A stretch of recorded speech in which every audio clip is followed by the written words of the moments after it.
നീ എന്റെ ദീപത്തെ കത്തിച്ചു. എന്റെ ദീപത്തെ ദൈവം കത്തിക്കുമ്പോ എന്റെ മുമ്പിൽ ഇരുട്ട് വഴിമാറും. നാം ഓരോരുത്തരും ദീപങ്ങളാണ്. ഞാൻ ലോകത്തിന്റെ വെളിച്ചമെന്ന് യേശു തന്നെ തന്നെ വിശുദ്ധ തിരിച്ചൊരു വാക്ക് നമ്മോട് പറഞ്ഞു, നിങ്ങൾ ലോകത്തിന്റെ വെളിച്ചം. നിങ്ങൾ ലോകത്തിന്റെ വെളിച്ചമെങ്കിൽ നീ വെളിച്ചമാകുന്ന നമ്മൾ നടന്നാൽ ലോകം മുഴുവൻ പ്രകാശമാണ്. ആണെങ്കിൽ നാം നടക്കുന്ന സ്ഥലത്ത് ഇരുട്ടുണ്ടോ? നാം നടക്കുന്ന സ്ഥലത്ത് ഇരുട്ടുണ്ടോ? നാം പോകുന്ന സ്ഥലത്ത് ഇരുട്ടുണ്ടോ?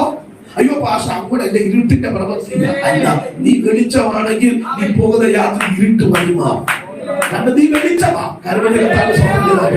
അതുകൊണ്ടാണ് യോഹന്നാന്റെ സുവിശേഷം പറയുന്നത്, ആ ഇരുൾ നമ്മെ പിടിച്ചടക്കാതിരിക്കുവാൻ നാം വെളിച്ചത്തിൽ നടക്കുന്നവരാകും. ഇരുട്ട് നമ്മെ പിടിച്ചടക്കാതിരിപ്പാൻ നാം വെളിച്ചത്തിലുള്ളവരായി നടക്കും.